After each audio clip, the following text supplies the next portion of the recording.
एक गांव में शारदा का मध्यम वर्गीय परिवार था। इसीलिए पति प्रसाद, बेटा रमेश के साथ माँ शारदा भी काम के लिए जाया करती थी। जो पैसे वो कमाते थे उसमें से कुछ बचा के बाकी पैसे जो गरीब, दुखी या जरूरतमंद थे उनके खान पान के लिए वो खर्च कर दिया करते थे। तभी एक दिन जब वो तीनों काम के लिए जा रहे थे, तभी रास्ते में पंडित जी से मिलते हैं। पंडित जी, बेटे के लिए एक अच्छा रिश्ता देखने को कहा था, देखा क्या? प्रसाद जी, आपने अगर कहा होता सुंदर पढ़ी लिखी लड़की तो कब की आपके बेटे की शादी हो गई होती, अब तक पोते पोतिया भी हो गई होती। पर आपने कहा था एक अच्छी दिल की लड़की जो गरीबों की सेवा करे। ऐसी लड़की अगर मिली तो फिर मैं बताता हूँ।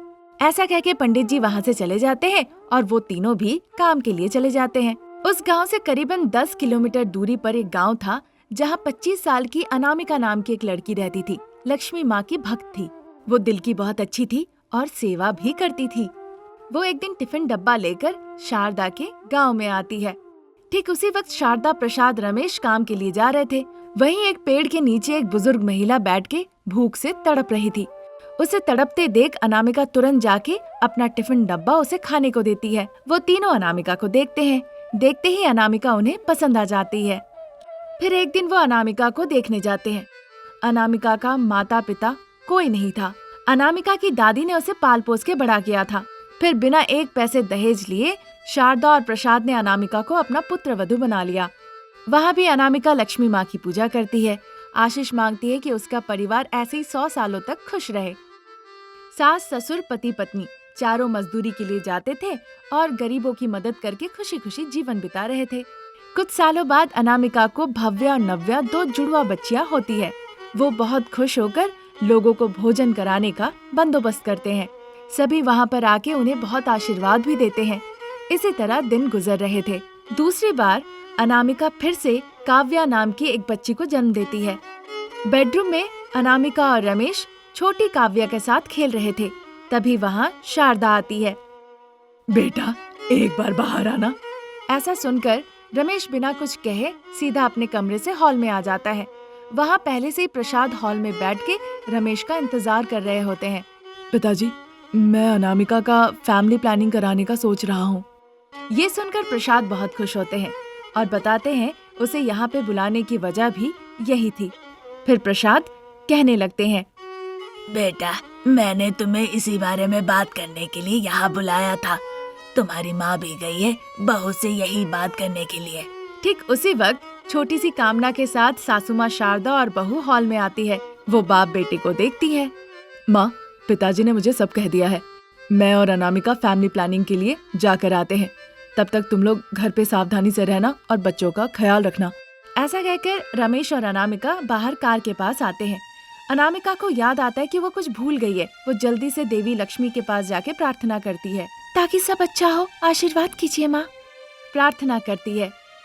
फिर रमेश और अनामिका गाड़ी में बैठ के फैमिली प्लानिंग के लिए निकल जाते हैं। जब वो रास्ते में जा ही रहे थे, तभी एक बूढ़ी औरत को दुर्घटना से बचाने के लिए कार नियंत्रण खो बैठती है और दुर्घटनाग्रस्त हो जाती है। कार पेड़ से टकराती है। अनामिका को गंभीर चोट लगती है। दर्द के मारे कहारते हुए, माँ लक्ष्मी देवी, आपने जैसे मुझे रखा है मेरे बच्चों को भी वैसा ही रखिएगा। अनामिका बेहोश हो जाती है। रमेश को हल्की चोट लगी थी। वो बाहर निकल के देखता है अनामिका हिलडुल नहीं रही है। वो तुरंत एम्बुलेंस बुलाता है। थोड़ी देर में एम्बुलेंस आते ही वो अनामिका को लेकर अस्पताल चला जाता है। रमेश परेशान होकर घर पे फोन लगाता है और एक्सीडेंट के बारे में बताता है।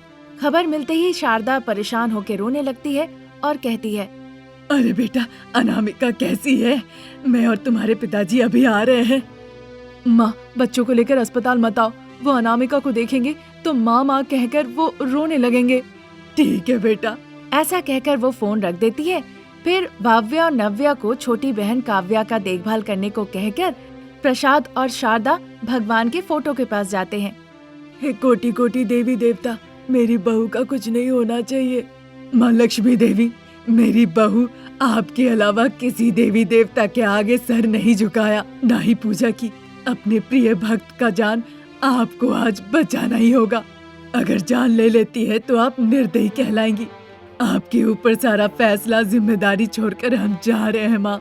ऐसा कहकर शारदा और प्रसाद अस्पताल चले जाते हैं। 2 घंटे के बाद डॉक्टर साहब अनामिका की जांच करने के बाद बड़े दुखी होकर कहते हैं, अनामिका की जान हमारे हाथ में नहीं है। अब वो कोमा में चली गई है। कब वो साधारण होगी, वापस आएगी, ये हम अब नहीं कह सकते। डॉक्टर साहब की बातें सुन के रमेश, प्रसाद और शारदा बहुत दुखी हो जाते हैं।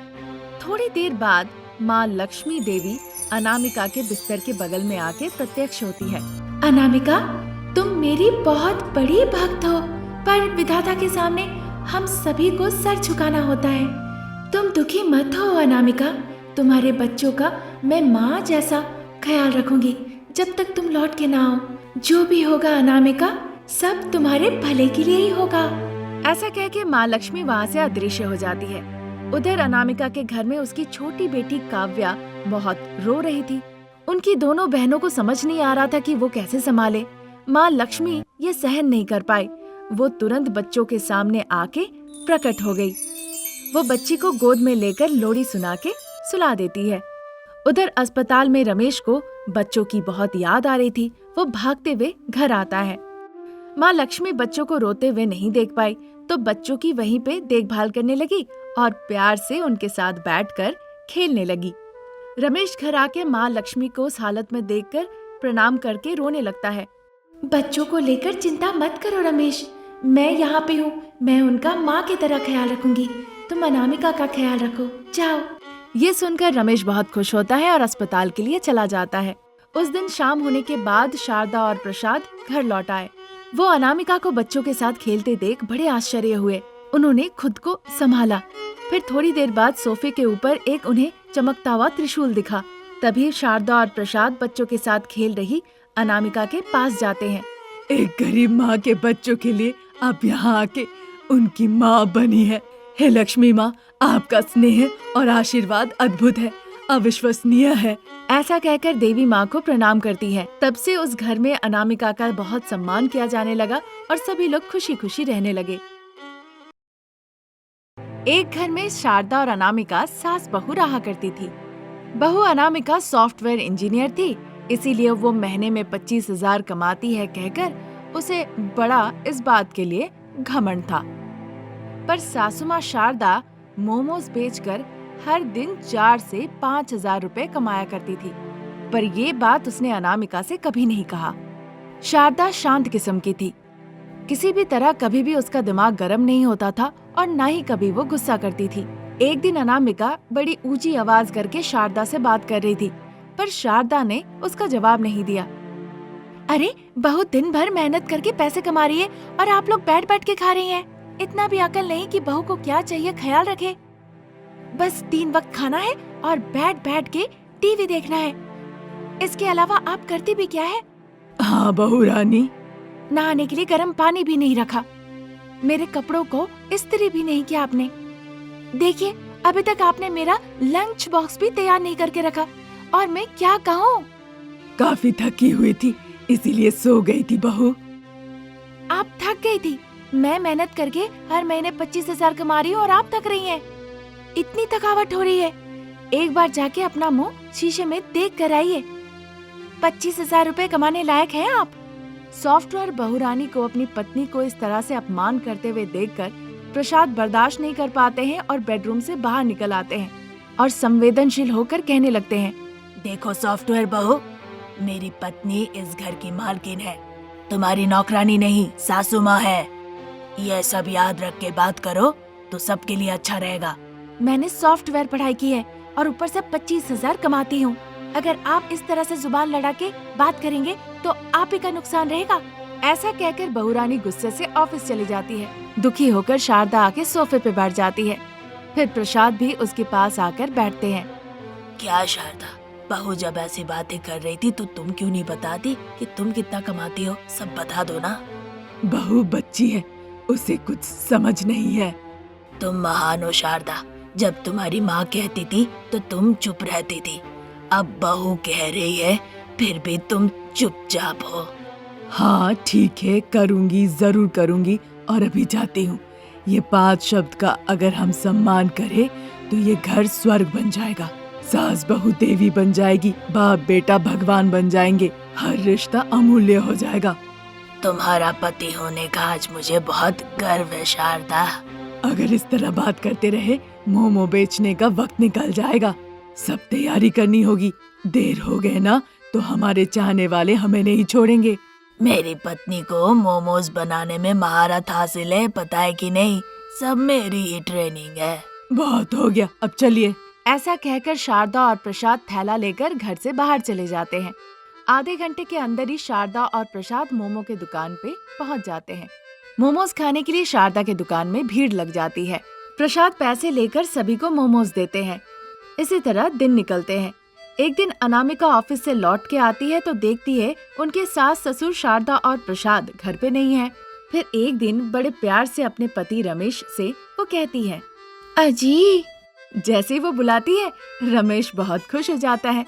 फिर वो मजाक में कहता है, क्या बात है, आज सॉफ्टवेयर पत्नी का बुलाने का तरीका थोड़ा अलग है।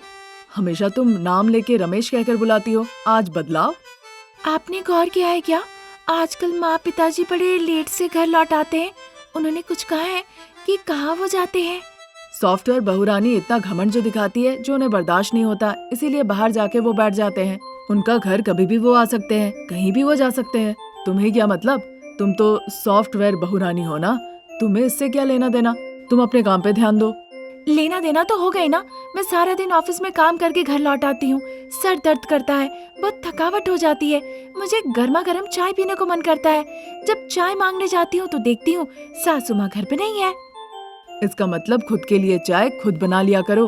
बस यही बात है ना। पर आप ये नहीं पूछ सकते अपने माँ बाप से कि इतनी देर तक वो कहाँ है, इतनी रात क्यों हो रही है उन्हें घर लौटने में, है ना?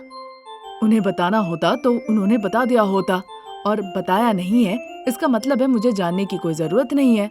अनामिका वहाँ पे कुछ नहीं कहती है और अपनी सास को बुरा भला कहते कहते हॉल में आती है। दरवाजे पे नजर रखती है और वहीं पे घूमते रहती है। रात के करीबन 10 बज रहे थे। शारदा और प्रसाद खुशी खुशी घर लौट आते हैं। वो हॉल में सॉफ्टवेयर बहुरानी को देखते हैं। क्या बहू, यहाँ पे हो? बेटा अभी तक घर नहीं लौटा?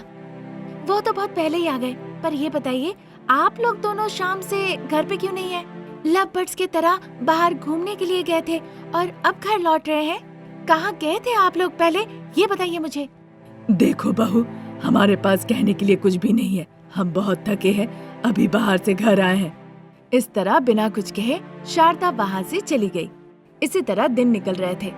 एक रात करीबन 8 बज रहे थे। एक दिन अनामिका अपने दोस्त के बर्थडे पे जाती है। उसके दोस्त ने वादा किया था कि वो स्वादिष्ट मोमो खिलाएगी, इसलिए वो अनामिका को शारदा के दुकान में ले आती है। वहाँ पे अनामिका अपने सास ससुर को देखकर बड़ा आश्चर्य होती है। वहाँ शारदा प्रसाद भी अपनी बहू को देखकर ऐसा बर्ताव करते हैं कि वो उन्हें पहचानते ही नहीं। अनामिका की दोस्त शारदा और प्रसाद के मोमोज की बहुत तारीफ करती है और वो कितना कमाते हैं उससे वो बताती है। आश्चर्य होकर अनामिका का मुंह खुला का खुला रह जाता है। अपना मुंह बंद करो, नहीं तो कुछ अंदर चला जाएगा। तुम क्या बात कर रही हो? ये इतना कमा लेते हैं? हाँ और नहीं तो क्या, देख नहीं रही हो कितनी भीड़ है। सारा खर्च होने के बाद भी 5,000 रुपए कमा लेते हैं। अगर देखा जाए तो हर महीने ये लाख रुपए कमा लेते हैं। वो जो कमा लेते हैं उनके सामने तो हम कुछ भी नहीं। इस तरह से कह के वो अनामिका को घर पे छोड़ती है और वहाँ से चली जाती है। उस दिन रात के करीबन 10 बज रहे थे। अनामिका अच्छी बहू के तरह खाना पका के डाइनिंग टेबल पे सजा के सास ससुर का इंतजार करने लगती है। जैसे वो आते हैं, अपना घमंडीपन और 25,000 रुपए कमाती है इस बात के लिए वो उनसे माफी मांगती है। तब से सॉफ्टवेयर बहुरानी सुबह सुबह उठ के घर का काम करती है, खाना पकाती है, सास ससुर का सम्मान करती है और ये सब के बाद तब ऑफिस जाती है।